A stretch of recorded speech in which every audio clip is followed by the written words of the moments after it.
Welcome back to another episode of 40 Facts About the 40K Universe. I am your host, Gershwin, and today we're going to be answering the question, can a Space Marine have a wife, a child, a family?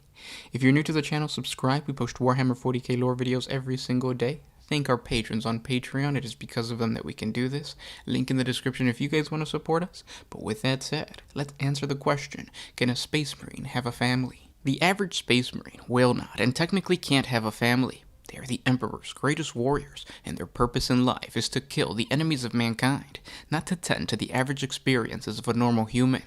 But that doesn't mean it's impossible to create a scenario where an extended or even immediate family exists within the life of an Adeptus Astarte warrior. In order to do this and still stay within the boundaries of the Space Marine lore, we must first understand what the life of a Space Marine looks like. The Battle Brothers of the Adeptus Astartes are not born, they are created.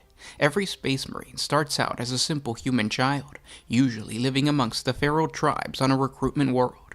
Throughout their entire lives, they will be tested by the harsh environments of their planets, and those that do not shy away from violence and possess significant martial skills will usually get the attention of the chapter's chaplains. Through some brutal and deadly trials, the chaplains will test their human stock and choose the most worthy adolescent to begin the process of becoming a Space Marine. For most chapters, the average age of a neophyte will start at about 10 to 14 years old. The younger the boy is, the more adaptable his body will be to the gene seed organs that will be implanted throughout his initiation, a process that usually takes about 8 years and turns him into a Space Marine. This will be a painfully grueling time for the child, as his body, mind, and spirit is put to the test. The chapter's librarians will probe the neophyte's mind, while the apothecaries implement chemical treatments to integrate the gene seed organs into his body. All the while, he will go through psychological conditioning and subconscious hypnotherapy.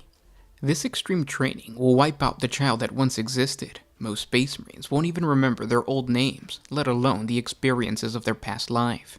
It is also important to note that while the implantation protocol won't remove the recruit's sex organs, the process will make the future Space Marine sterile. The majority of neophytes will not pass the procedure.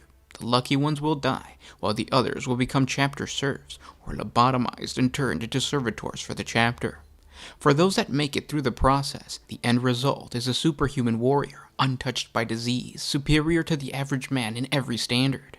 Demigods that ride the waves of the galaxy as angels of death, defending mankind and purging the worlds of the Imperium from the Xeno, the mutant, and the damned. For the rest of their lives, they will not bother themselves with the petty emotions of humanity. In fact, most Space Marines will look down at what they once were. They will not hesitate to kill off entire populations if it means an Imperial victory. Ruthless as they are indomitable, they will continue to fulfill their duty until their death. And even in death, some Battle Brothers will continue to serve as dreadnoughts.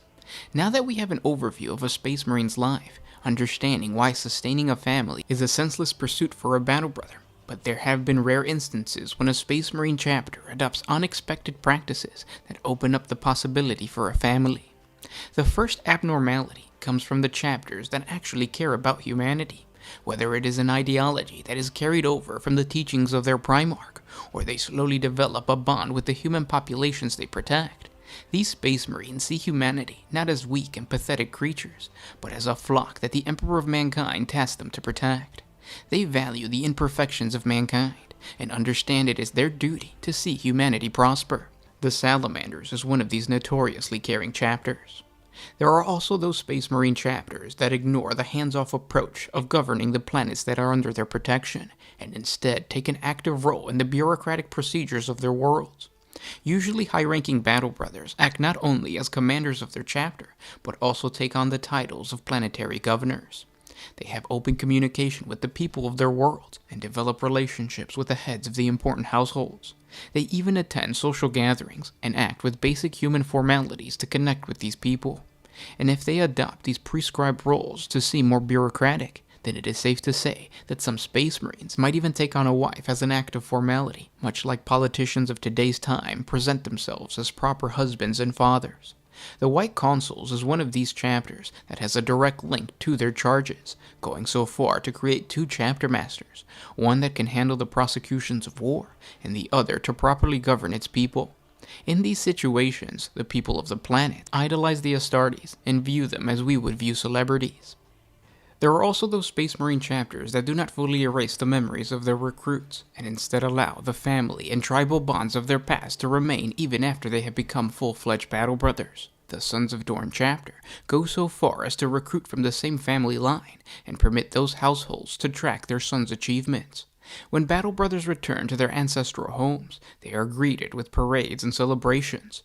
They have the rare opportunity to interact with their siblings, parents, and extended family. This also allows biological relatives to become Space Marines within the same chapter.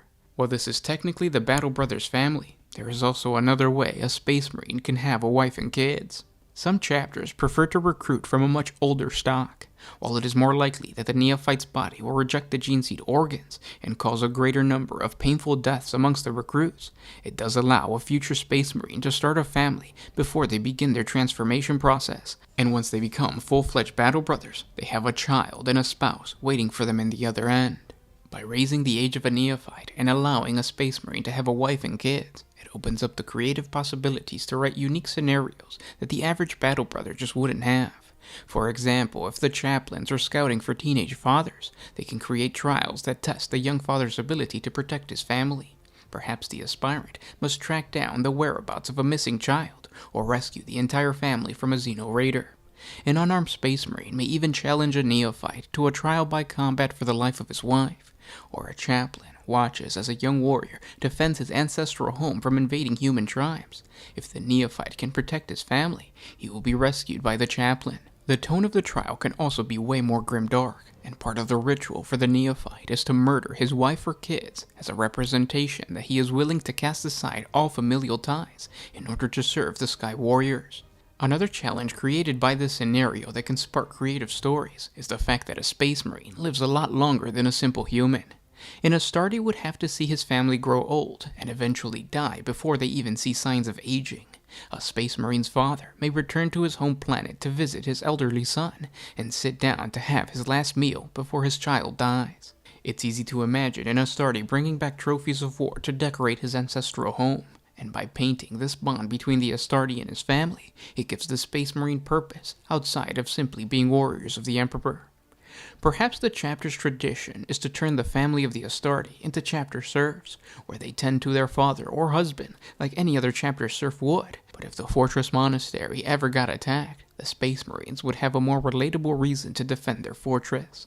Same thing with a battle barge. If void battles break out and the boarding torpedoes breach the Space Marine ship, the Space Marines have key areas of the ship that they need to protect, and if they fail, the chapter would form a vendetta against the particular threat that killed their families.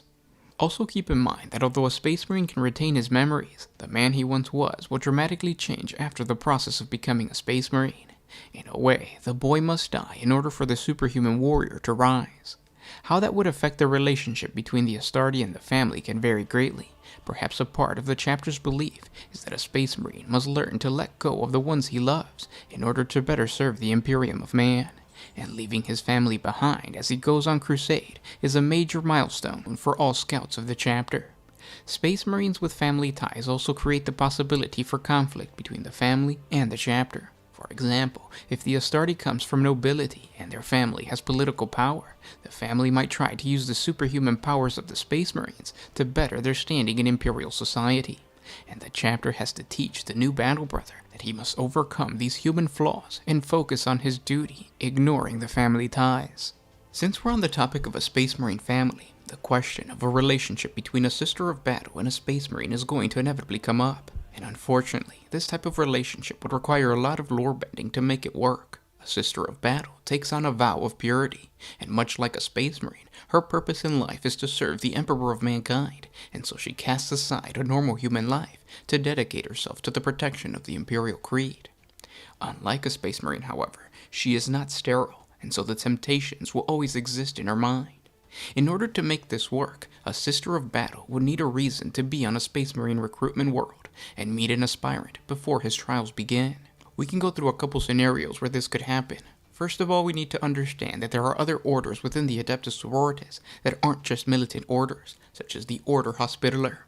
These are the sisters that dedicate themselves to the tending of the sick and wounded. A Space Marine chapter could have accepted aid from an Order Hospitaller faction after their recruitment world was plagued with some disease, thus creating a scenario where the two factions could meet. Another possibility is a chapter that recruits from a highly religious human stock, because the chapter itself believes in the Imperial Creed and the divinity of the Emperor of Mankind. This rare and religious Space Marine chapter could even recruit from a cardinal world, where a minor convent of the Sisters of Battle could exist, forming another scenario where a future Space Marine and a Sister of Battle could meet.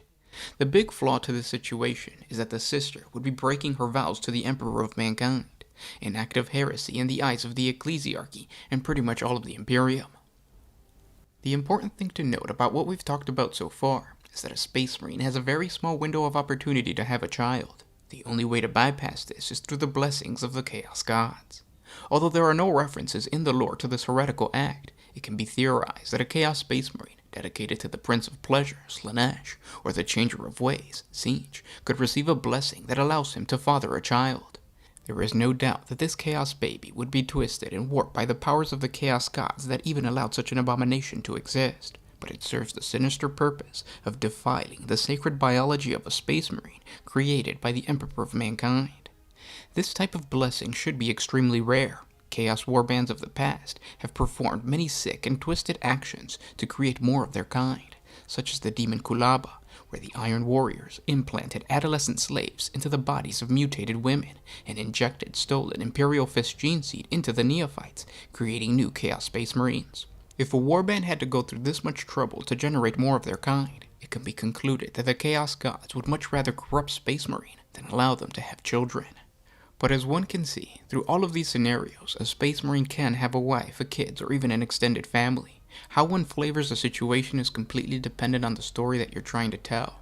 I hope you guys enjoyed this video. I had a lot of fun creating it. I love creating videos that are going to be interpreted as heretical. I should create a playlist just of all of our heretical videos, like the Guayvesas, the Tau Empire ones, the Chaos Space Marine ones. Check out the channel. I'm probably going to do that. If you guys have any other heretical questions that need to be answered, I would love to answer them in a 40 Facts video. This was a lot of fun. Thank you guys so much for listening. It is because of our patrons that we can make these videos, so thank them. If you guys want to support us, the link is down in the description. It's just $1 a month, and with that dollar we create these types of videos. We also have a huge archive of other lore videos, so if you guys have questions about like the White Consuls, the Salamanders, the hierarchy of the orders of the Sisters of Battle, all that kind of stuff, we have those videos already created. And yeah, if you guys need help creating a homebrew chapter or any questions about that, ask me in the comment section below. I would love to talk to you guys. I hope you guys enjoyed this video, and I'll talk to you tomorrow. This was Gershwan with One Mind Syndicate signing out.